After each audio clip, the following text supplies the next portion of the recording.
Good morning. Good morning, good morning, good morning. Welcome to Althea. My name is Rick Kitzman, and I'll be your MC for the morning. We have a wonderful service, as usual, for you today. How many first-timers do we have here today?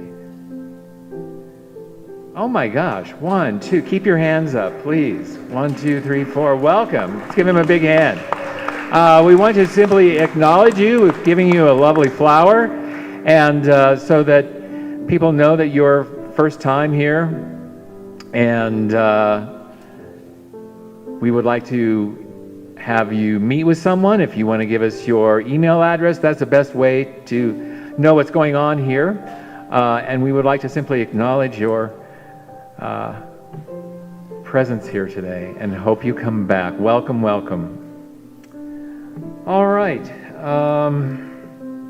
and it's Father's Day. Happy Father's Day.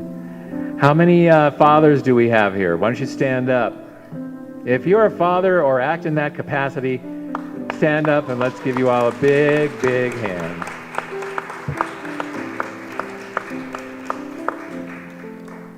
Thank you so much. Just one brief comment. If you have a phone, if you wouldn't mind putting that on vibrate or silent or stun, whatever setting, just so it doesn't go off. We will abscond with them. Sarma is our sergeant at arms. She's a tough nut to crack, so I'm just saying, look out. And we're going to move right into an opening prayer. And so let's just, if you're comfortable, close your eyes and just breathe. And we are aware of our environment, of our surroundings. And we can hear the very breath of our own lungs. And we move into that space which is always present, always there.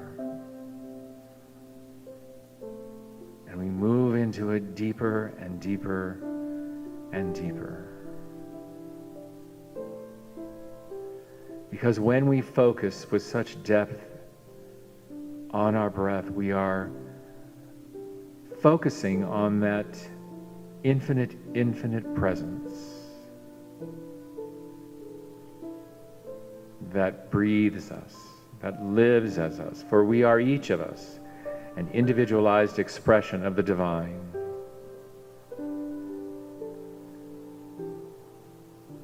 And I simply bless this day and everyone present. And I know that your journey here, oh gosh, what did it take to get here today? And just this, to be in this space at this moment. You are here for so many different reasons, your own obviously. But to come here to be with like-minded people, to shut out the noise of the world, to replenish the energy that it takes to live in this world, because it does take energy. To get a different perspective, to renew one's perspective, that love truly is all around us. And it's a challenge sometimes outside of these doors to see that, to feel that, and to know that. But here we renew our energies, we renew our dedication, we renew our faith that there is goodness in this world, that there is love, that there is joy, there is happiness. And despite what some may say, yes, there is happiness. And so in this moment, as we just go deeper and deeper and deeper, I'm simply going to be silent for about 60 seconds. And in that contemplative time, simply allow yourself to rejuvenate and to renew in your own individualized, unique way that divine connection with Spirit.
And as we bring our attention back to the room, we are so aware of being human, knowing that we occupy these bodies of flesh and bone and blood, for this is how we experience the world. And we know that each in our own hearts, that there is this feeling of divine gratitude. And each of us expresses it in our own way. For as we are blessed, we also bless this planet with our presence. And I declare that I am so grateful for all of you and for all of the blessings that you bring to this planet, because we need you. We need your minds, your hearts, your love. All of us do. And so, with a heart filled with gratitude in this beautiful sanctuary, I know that the best way to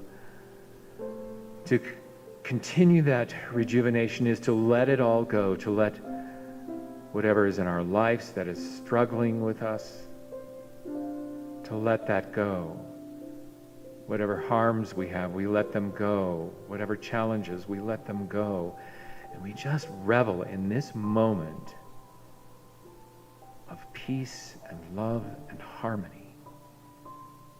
Because when we do, we know that the answers to all of our questions are already in the mind of Spirit. And when we let go, life unfolds perfectly and always, always, always with great, great love. And so it is. Amen, amen, amen.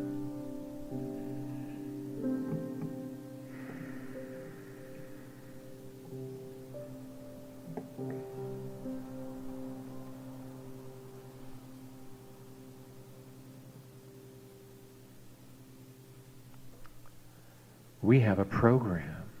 Oh my gosh. Step by step, Sunday by Sunday, we are coming back to pre-COVID times. And one of those, which we'll move into, and which is on your program now, is Althea's Statement of Being. And so for those of you who are new, you now have this in front of you to join in. And for those of you who've been coming for quite a while, you probably know it by heart. And for those of you who have not heard of this before, it is simply an honor for the founders of our sanctuary here, and it is an acknowledgement of the foundation that they have laid in this beautiful sanctuary. God is all, both visible and visible. One presence, one mind, one power is all. This one that is all is perfect life, perfect love, and perfect substance. We are individualized expressions of God and are ever one with this perfect life, perfect love, and perfect substance. Thank you. All right. Antonio's not here, I take it. Antonio? Okay. All right. We will then, normally we were going to have a reading here today, but you know how things happen. So we're going to move right into our message for the morning. And our guest speaker today is Dr. J. Uecker.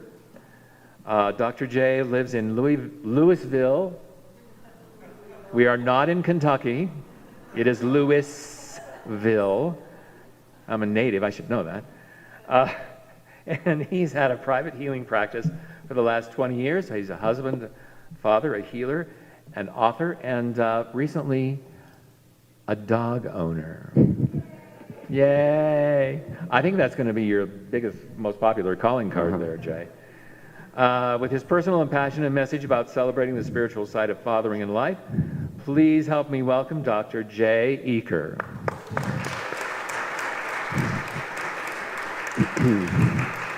Thanks, Rick. Thanks so much.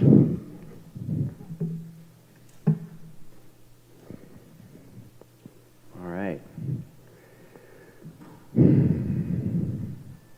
Happy Father's Day to everyone. As he said, as Rick said, I'm Dr. J. Uecker. I have been a chiropractor and a healer for almost 20 years now in Louisville, close to Boulder there. And the focus of my work is to help people embody their soul's gifts and their soul's essence so they can share those gifts on the planet. The realization that I feel like I've had doing this work all these years, and the realization that I'd like my clients to have, is that, you know, life is not messing with us, that life is holding us, that life has our best interest at heart. And all of the things that we encounter in life are designed to get us to feel more and to think differently and to behave differently. Feel and think and behave in a way that's more in alignment with our authentic self. Our authentic self being a version of ourselves in which our soul's essence and our soul's gifts are embodied. And I'm getting where's my sound guy? Oh, maybe I just need to speak louder. Hey, Jason, is there any way you could turn me up a little bit? No, I got to speak louder? Oh, I could do that, yeah. Just put it closer. Oh. Oh, there we go. Nice. Okay, thank you. Your authentic self is a version of yourself in which your soul's gifts and your soul's essence are embodied, such that you can share those gifts through this physical body onto this physical plane, express those gifts through this physical body onto this physical plane, and accomplish the thing that it is that you came here to do with your unique gifts. There's something that you came here to do so that you can accomplish that. So I'll be talking a little bit from, there's nothing in life like relationships to sort of challenge you in that way, that life uses to challenge you to think and feel and behave in alignment with your authentic self, and especially, you know, your relationship with your kids. And so I'll be speaking about that as a father. My wife, Lauren, and my daughter, Oriah, she's named after the constellation Orion. She's 7 years old. They're not here right now. My daughter, if you know that there's something that's going to be happening that she's not going to like, you have to tell her about that ahead of time, or it's not good. So I said, Oriah, I'm going to be speaking at the Spiritual Center, And, it's about Father's Day, so I might be talking about us and about you a little bit. We'll get a treat afterwards, all right? Great. But before I was even finished, she was shaking her head and said, Dad, that's not going to work for me. She gets her communication skills from her mother. Dad, that's not going to work for me. All those people, I'll be embarrassed. Like, no way. So they're not here. But I've been married for going on 8 years now with my wife, Lauren, and knew her for a few years before that. Prior to getting married, we were both ambivalent about having children. But after we got married, something happened. My wife turned on a dime, and she was suddenly adamant that we needed to have children. And she was like, Jay, we got to talk about this. And I'm like, yo, totally, we're going to talk about this, but I got to get to work, oh, it's pretty late. Sure, we'll talk about it tomorrow. Kind of makes me think of this meme that I saw on Facebook where a woman is apparently telling her husband again, that, asking him again to do something, and he says, honey, if I tell you I'll do something, I'll do it. You don't have to keep reminding me every 6 months.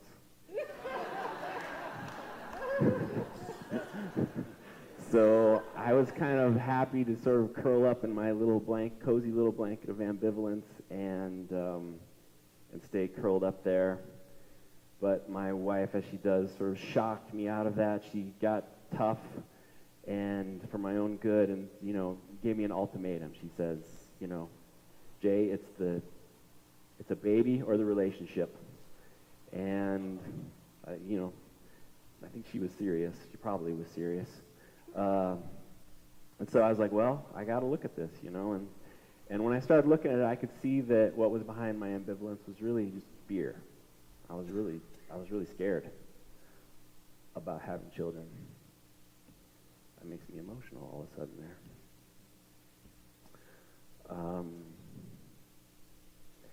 As a control freak, someone who's like trying to keep their life, in this limited little container of parameters, the thought of having a kid just blows that all to hell, pardon my language.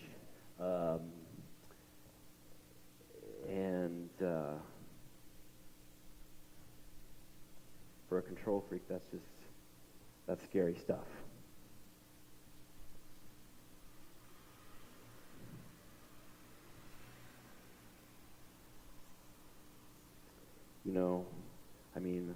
I don't know how many of you know this, but if you say yes to having children, literally anything can happen, right? And for a control freak, that's hard.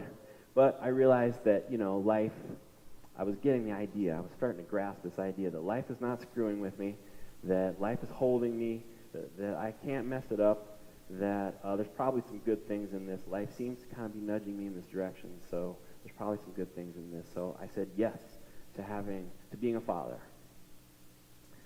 And as soon as I did, there were some good, some really cool things that started to happen. We fortunately got pregnant pretty quickly. I don't know if you've heard of pregnancy brain. Yep. Has anyone heard of pregnancy brain? Okay, there's some women going, I guess pregnancy brain is I don't know if it's the hormones or what it is, but they might get women say they get a little spacey. But I had some form of pregnancy brain myself, it turns out. Pregnancy consciousness, I don't know, but I felt how I had sort of stepped into this whole river of life, and I had this direct experience, but I could feel how life was sort of building out all of the possibilities that were possible now because I had stepped into that river, and I could feel how, I don't know, I had sort of completed some circuit from the past, all of the people who've had kids in the past, and then my lineage specifically, I'd stepped into something to sort of complete some sort of circuit. And the way that showed up with me was that, as a worrier, worry starts to happen in your body, and then the thoughts start to squirt in your head, all the things to worry about and be afraid about, or resentment anger and resentment from the past. Maybe something triggers me, and the anger starts to happen, and I want to it's like defend myself against something that's not really real. But those things would start to happen, and they would it would just sort of peter out. It would build up in the thoughts and the emotion, and it would just sort of peter out and leave me kind of in this happy, euphoric place. So that was pretty cool. I couldn't worry. I couldn't get defensive for a while. Oh, I should mention my wife. She was really, speaking of pregnancy brain, she was really stoned on being pregnant. It was awesome. For 9 months, I could do absolutely no wrong. It was one of the best 9 months of my life. Yeah. So then my daughter was born. A friend of ours said, get ready for big love. And I was like, big love? Okay, whatever. When my daughter was born, and when I saw her, just my heart just exploded open. My capacity for loving someone, and especially people outside of me, as a self-centered person, people outside of me unconditionally, my capacity to do that, to love someone outside of myself unconditionally, just expanded by 100-fold, and just my ability to love in general, love my wife, love myself, love the parts of my younger kid parts who'd maybe been hurt at some point. So it was a really healing experience, and so we were really in this really expanded place, But expansion is not the whole story. A teacher of mine, Shinzen Young, he says that the basic unit of creation is a simultaneous expansion and contraction. The sort of atom of reality, I don't know, is a simultaneous expansion and contraction, and we can sort of see that in life. There's all these dichotomies. There's male and female. There's they're trying to sort of reconcile themselves. There's male and female. There's Democrats and Republicans. The whole digital world, of which has become a pretty big part of our lives, is built on this sort of binary language of some combination of on and off, or ones and zeros. The whole thing is built on that. So we can see that in our lives, and we can experience it as we go through life. The growth, life is always nudging us towards our evolution, and so that evolution is always for us some combination of, I feel like I got louder there, thanks Jason, some combination of making it happen or letting it happen, And Shinzen Young, this teacher of mine, he describes it, we're embedded in the fabric of life. We're embedded in the fabric of the universe, and it's sort of doing this expansion-contraction thing, and consequently we are subject to that. And so it's the universe is kind of kneading us, it's expanding us and then contracting, making us look closer at things and expanding us and making us look more closely to get more detail. That's where wisdom comes from, populating what we see with greater resolution, including more, and then getting more higher resolution, more detail. And he calls this the massage of the universe. And, sometimes it's the massage is this sort of integrative, yummy, gentle, breathing deep type of massage. And sometimes the massage is this huge Russian woman named Holga who wants to beat up on you a little bit, she's doing it for your own good, but it hurts a little bit. So I guess on the hero's journey there was a time when we had to experience the more Holga type of massage. My daughter was 1.5 years old, and I was giving her a bath, and I just noticed there was this asymmetry, this bulge on the right side of her ribs.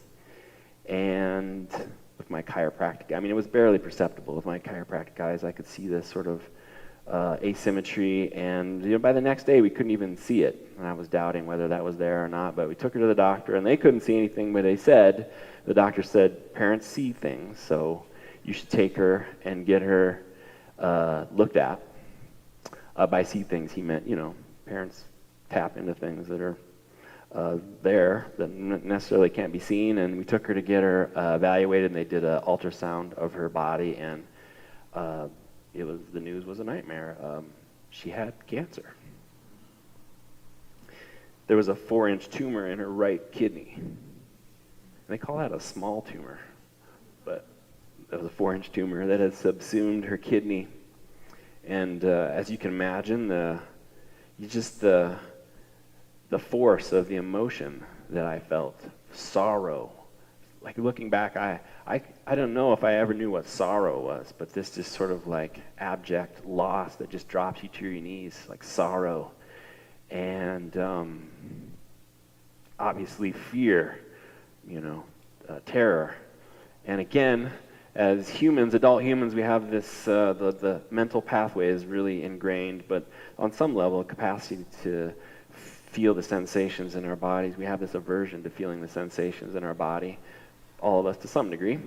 And so that much emotion, that much energy squirts into the head, and so just all of the thoughts, and I saw my daughter getting poked and prodded, and I saw her having to endure pain that she couldn't do anything about, and it's cancer, what are you going to do? I saw her, I had to consider this might be it.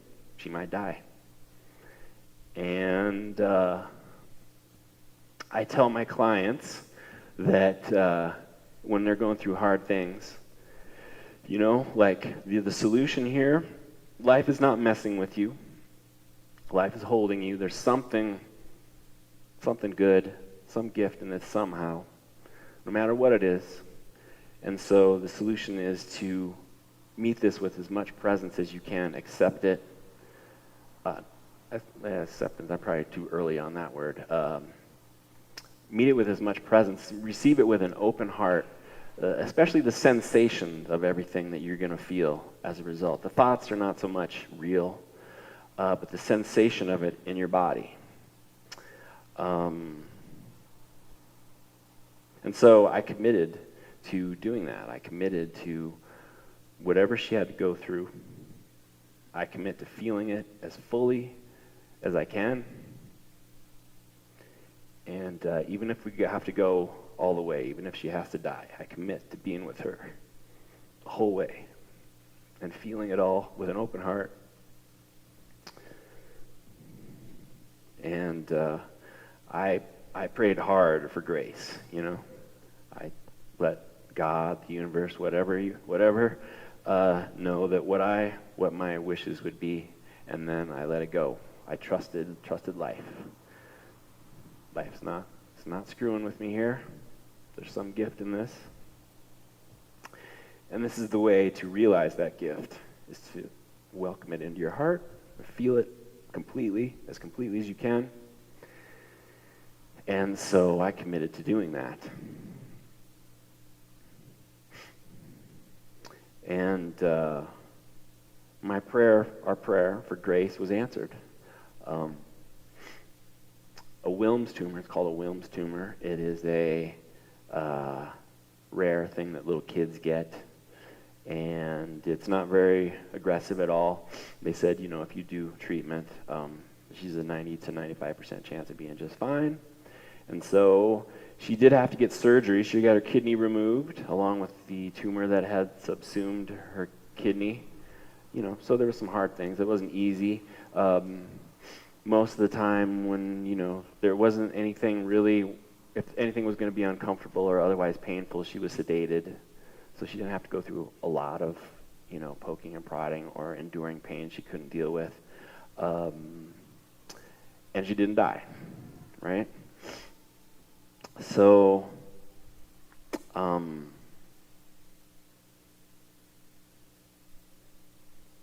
was something else I was going to say about that. Well, anyway, the success story, well, obviously it's a success story for her, but for me, if I had said, I'm not going to, if I tried not to feel that stuff, the immensity of it, if I had tried not to feel that, it would have destroyed me. It would have destroyed my body, my health, probably my marriage. But I committed to feeling it as best I could, to the extent that I could. And there's something that happens when you do that, because the emotion kind of exists on a continuum. To the extent that you pinch off from feeling grief and anger and fear and all these other things, it also pinches off your capacity to feel joy and love and passion and these sort of things. If you pinch off one part of the emotional field, it pinches off the whole emotional field and keeps you from experiencing those other things. And things like joy and passion and love, those are like really important in living your life, doing what it is that you came here to do. That's what your soul uses those things to tell you. Like, it uses passion, for instance, to say, like, come over here, come in this direction. This is the way to go. And if we've pinched off other things, grief and whatnot, it also limits the ability for us to feel passion or love or whatever. And you can feel without direction, you can feel lost in some way. But to the extent that you give yourself permission and you feel grief, process grief and sadness and anger and all those things and fear through an open heart, your heart can transmute anything. It increases your capacity to feel love and joy and passion and all of those things.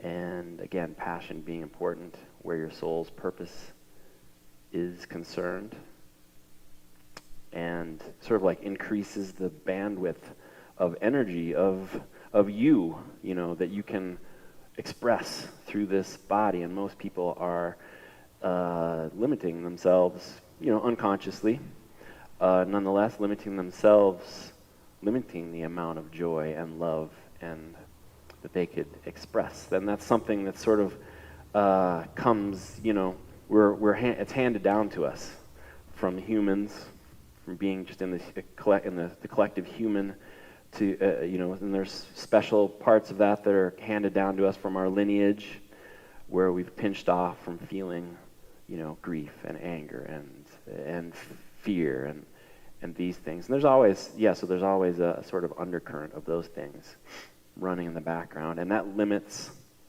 this full expression of us. But oddly and paradoxically, the energy that we use to bind up that fear and the anger and all that, if we give ourselves permission to feel that, it takes the fetters off of that. That energy gets to influence us. It becomes the energy that sort of drives us then towards our evolution, towards giving our gifts.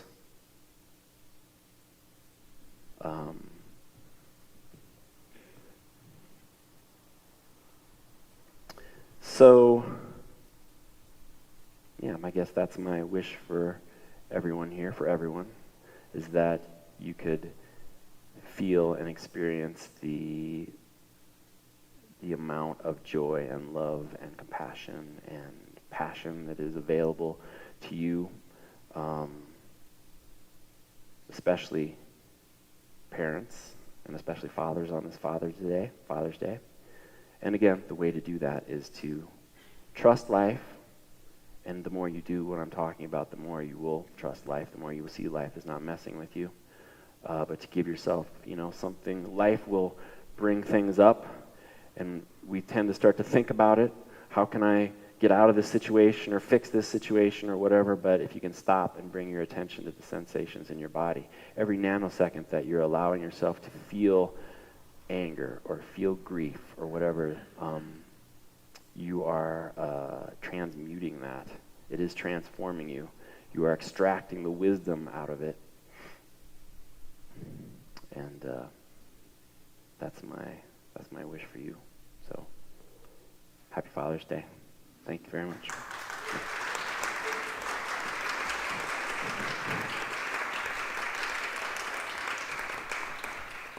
Thank you, Jay.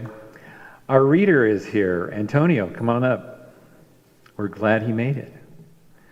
And while we're waiting for him, I wanted to also do a brief introduction for our musical guest today, Stephen, who you've already heard, Stephen Fordham, and Susie Peak.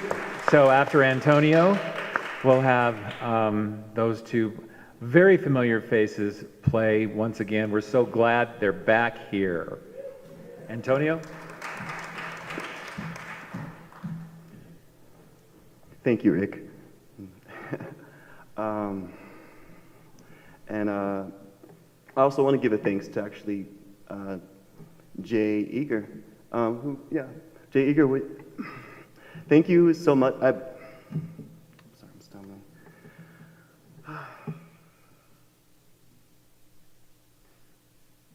When I was invited to be a speaker for Althea, for this spiritual community, and this spiritual, this amazing community we have here, I was honored and excited and nervous, and I have a tendency to put myself at a high standard and sometimes self-sabotage. So I struggle. I have my struggles, and but then also when as appropriately the topic being about Father's Day, that was the topic given to me is fatherhood and spirituality. So I contemplated that, those two ideas, fatherhood and spirituality. I found it personally it was difficult for me to approach it, not because I had a bad relationship with my dad, but because, and I love my dad, I still visit him, and he's actually coming to pick me up right now.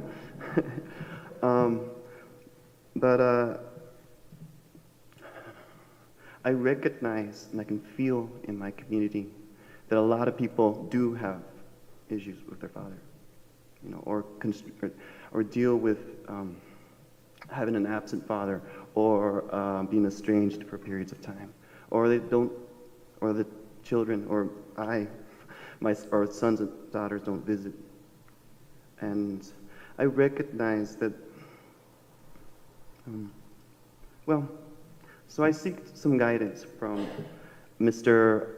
Matthew Fox, and he wrote a book here called The Hidden Spirituality of Men, which is 10 metaphors to awaken the sacred masculinity.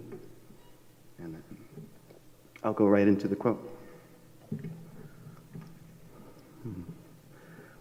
When a fatherly heart is missing from one's life, despair sets in.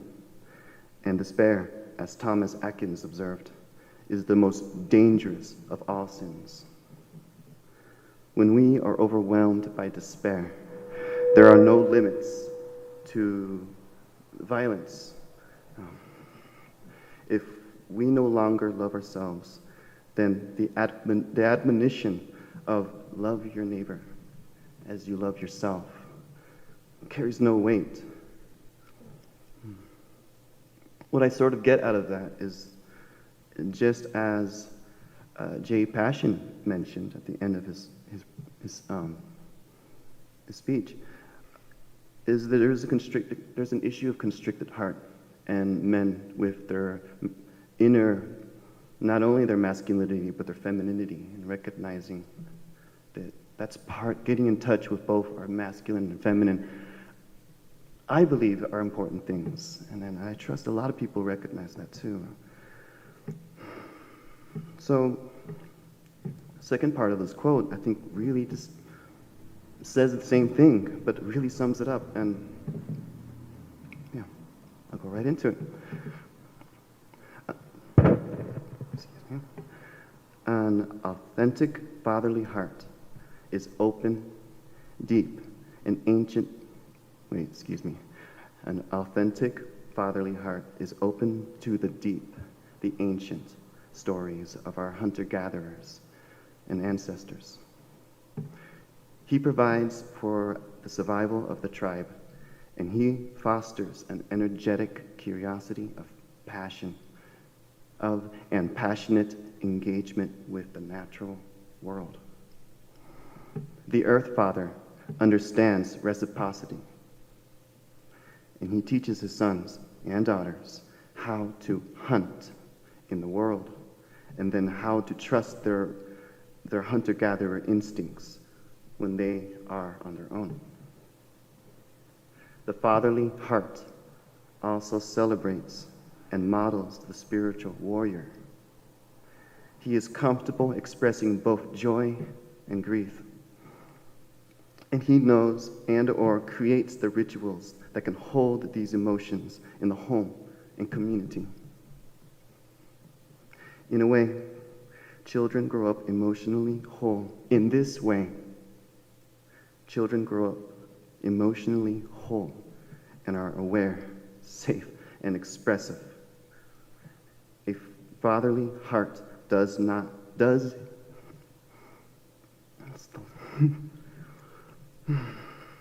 the fatherly heart does his inner work and has gone into grief and loss, into intuitions of many kinds, and does not hide this from his children.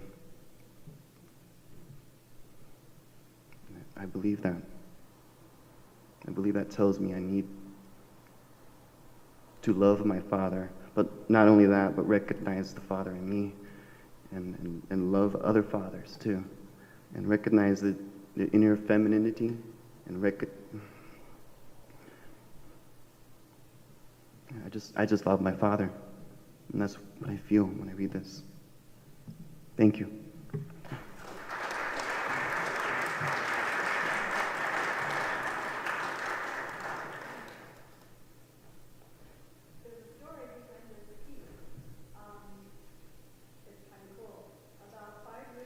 I got an email, and it was from this guy in Norway, the composer of the piece. And he saw me on the internet, and he just sent me this piece that he wrote out of the blue. I thought, wow, this is so amazing. He's in Norway, and he said he wrote it in memory of his father. So I was flipping through my music. I thought, perfect piece. Besides, I just love it. I think it's so beautiful. So enjoy this free music from Norway.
Oh my gosh.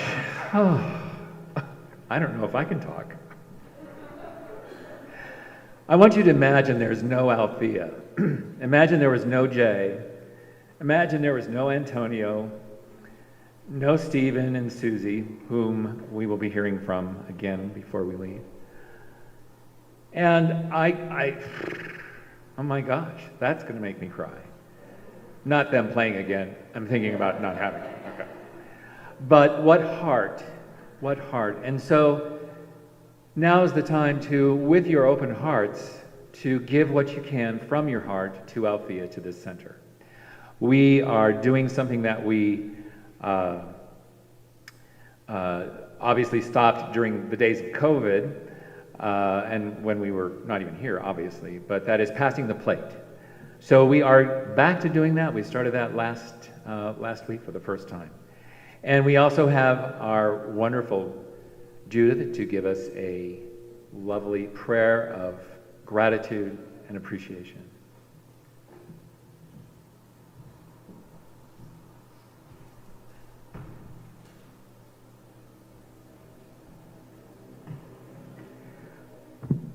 With gratitude for your generous donations to Althea of time, experience, and money, we offer this remembrance with a poem by Chief Dan George. The beauty of the trees, the softness of the air, the fragrance of the grass speaks to me. The summit of the mountain, the thunder in the sky, the rhythm of the sea speaks to me. The faintness of the stars, the freshness of the morning, the dewdrop on the flower speaks to me. The strength of fire, the taste of salmon, the trail of the sun, and the life that never goes away, they speak to me, and my heart soars. Thank you.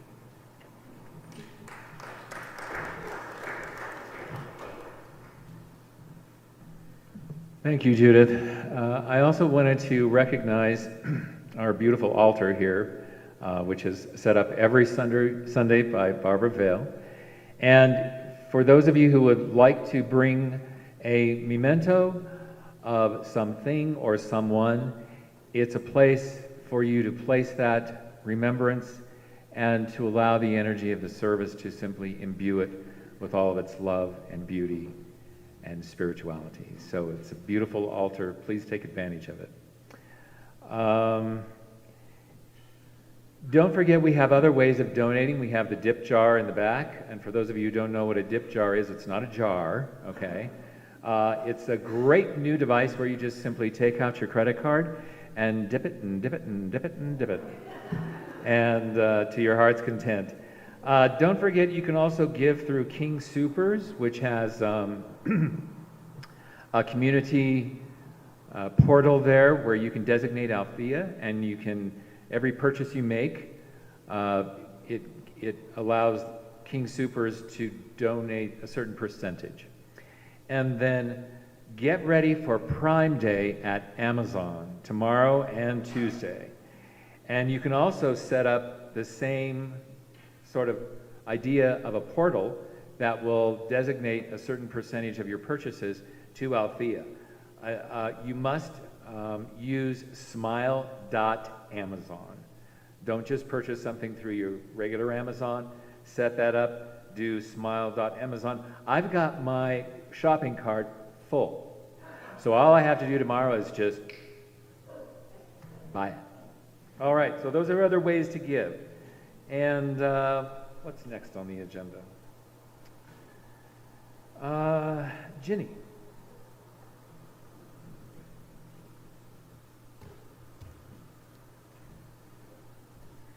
Thank you, Rick, and good morning.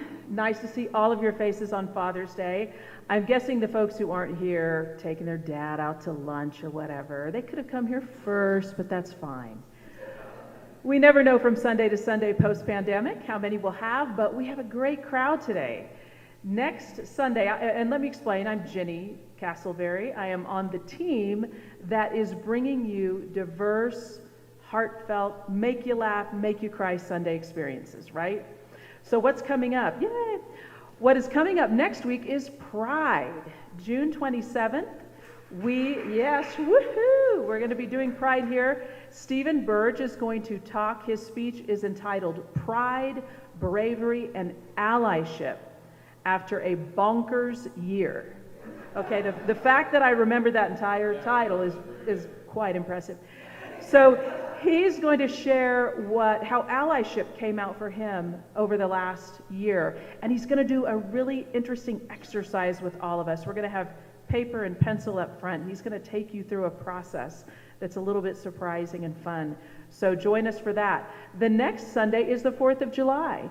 And I know that none of you want to go to barbecues or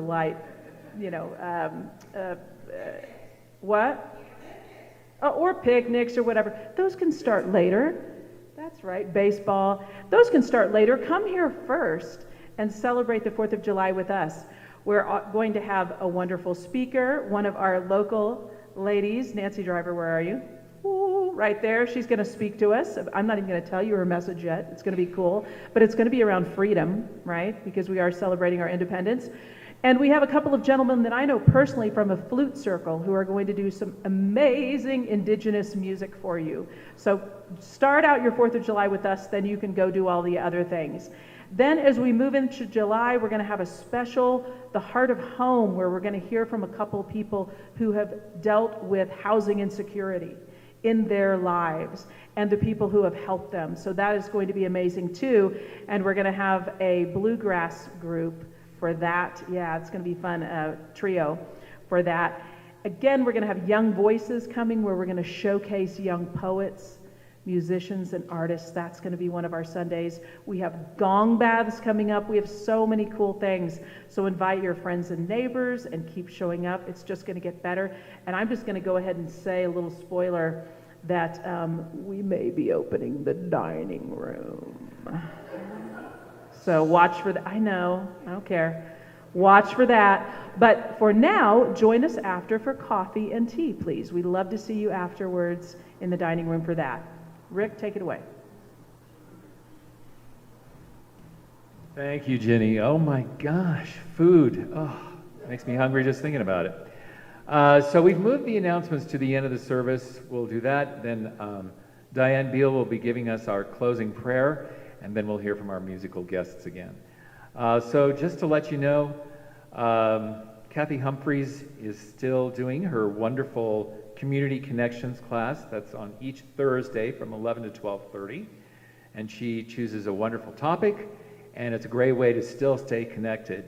You're still doing it on Zoom, right? Okay. Connect with your own, Sue, do you want to, I'll give you 2 minutes if you want to come up. Suzanne Hunt's healing meditation she's going to go into a little bit more detail about that. Also, something very exciting and unusual here, I guess it was done here a while ago, the Denver Underground Film Festival is going to be holding beginning Saturday, June 24th. Is that Saturday? That's not a Saturday. But anyway, downstairs, June 20, no? It's a Saturday, okay? 26th, okay. What's scary is I copied this from the newsletter. Okay, right, downstairs, yes. And so that's something that's really pretty cool and exciting, so keep that in mind. As Ginny said, Greg Wilkins has his Gong Bath, 4th Sundays through August, so June 27th, July 25th, and August 22nd. Don't forget community outreach. If you know someone who needs some help or assistance, please see Sarma. And we're always looking for volunteers. So yes. So thank you so much for everyone who puts this together, for, oh my gosh, all our volunteers, our greeters, Susan, Daryl, Barbara, Daryl. I can't think of all their names, our wonderful musical talents. And thanks, of course, to all of you for being here. And now we'll have our closing prayer with, we're going to have Sue Hunt. 2 minutes. Yeah, I'll be quick. I just wanted to say, hello everybody, a little message about healing meditation. Maybe you've seen the information in the newsletter or on your flyer about it, and that we're offering a free session this next Saturday to come find out about it. If you've been wondering, is healing meditation something that I would enjoy? Is healing meditation something that would benefit me? You can come to a free session this coming Saturday on the 26th of June at 10 o'clock in the morning, and join Zoom. Just click the button on your newsletter and have an experience. And then we're offering a 3-week accelerated class this summer that starts also on Saturdays at 10 o'clock in the morning for 3 Saturdays in July, so July 10th. So I hope to see you this Saturday at the free session. Come join us and find out about it. Thank you, Sue. One change, we are also doing something different right after the closing prayer. Daryl is going to be leading us in a community song, which is something that we're bringing back as well. All right, so we'll do the closing prayer. Wonderful Daryl will sing, and then we'll have our musical guest, Diane Beal. And it's not really a side note, but Diane has just joined the board.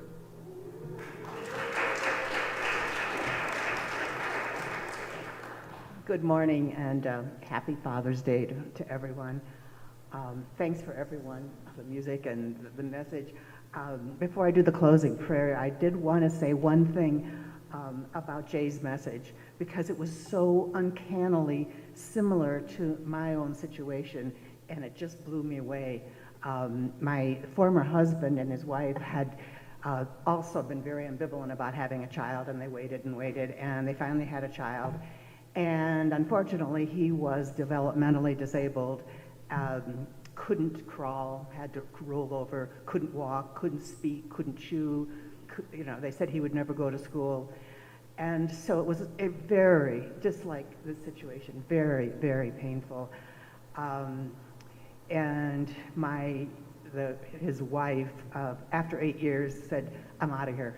I just can't deal with this." So she left, leaving Bob alone with this very difficult, painful situation, all alone, and running this business where he was traveling all over the world. So what happened is a whole bunch of community members came together to be like the surrogate father. Aunts and uncles and cousins, and even I, who thought I would never be a father, I became a father. And so during that time, Bob changed. He was wonderful to start with, but he became so sensitive, so loving, so happy, so joyful. And I thought, wow, we've seen this before all the time, that out of pain can come great joy, great harmony, great love. And I saw that happen over these years, while Lucy went off on her own path, which I won't get into. but so over the years, this surrogate father figure, I saw these people also becoming joyful, becoming happy, laughing with Brian. Brian didn't know how to laugh. I mean, he could hardly speak. But he started laughing. He started enjoying the little things of life. And I thought, wow, what a transformational situation that was. And so I guess what I would like to say in a closing prayer is simply whatever pain you're feeling, whatever discomfort or horror, know that there's some beauty in it and something good will come out of it. And I pray for every one of you that out of pain will come greater love. Out of disharmony will come greater harmony and joy. And, one quick poem. It says, out of I'm going to have to check this one. I'll get to it right. This is by Angie Papadopoulos. She says, a baby has a way of making a man out of his father and a boy out of his grandparents. And so we felt, all of us who were the surrogate grandparents, became as children, became joyful and as children. And So, again, I wish you so much joy, so much laughter, and just, I guess, a moment of silence as we contemplate this, whatever pain is in our own lives, whatever we're dealing with right now, that, as Jonathan always used to say, put maybe one hand on your heart and one on your belly, and take some breaths and be in silence for a while as you contemplate that and allow all of this beauty to come in.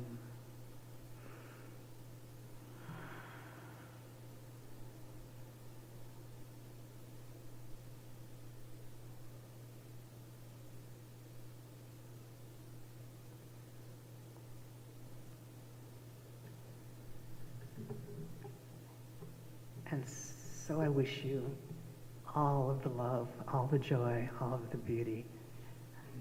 So it is. Thank you.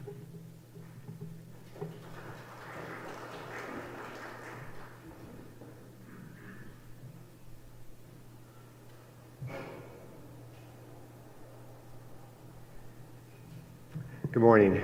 I'd like to very briefly acknowledge a gift that Althea received this week, a very special gift.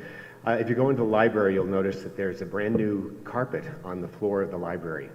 It's a 22-foot by 12-foot contemporary Indian bead jar carpet, and it was donated to us by Shaver Ramsey Carpets here in Denver on 6th Avenue and Fillmore. And the reason that Shaver Ramsey knows about Althea and who Althea is because of one of our most generous benefactors, Katie Kurtz, who is the gifter of the rug that's on our stage. So that's why Shaver Ramsey knows about Althea and who we are. And it was through that association that Shaver Ramsey got this rug donated back to them by a Denver family who moved out of the city to a different state. And so they donated it back to Shaver Ramsey. So it did require a brand new carpet pad under it, a special order, special size. And Katie Kurtz and Judy Fout graciously purchased that pad for the carpet that's in the library. So that was just a really special gift I wanted to say something about. Also, I'm recruiting a few singers. If you would like to sing in next week's Pride concert, or not concert, but Pride Sunday presentation, I'm doing a song from Rent, and I'd like to, I'm already assembling a small vocal ensemble, so if you're interested in just a couple of rehearsals this coming week and singing on next Sunday, please come and see me. And I would like to add a community song that we're all familiar with, so we don't need the lyrics for it. So if you'd like to stand, if you're able, and sing It's in Every One of Us along with me, that would be really terrific. It's in every one of us to be wise. Find your heart, open up both your eyes. We can all know without ever knowing why.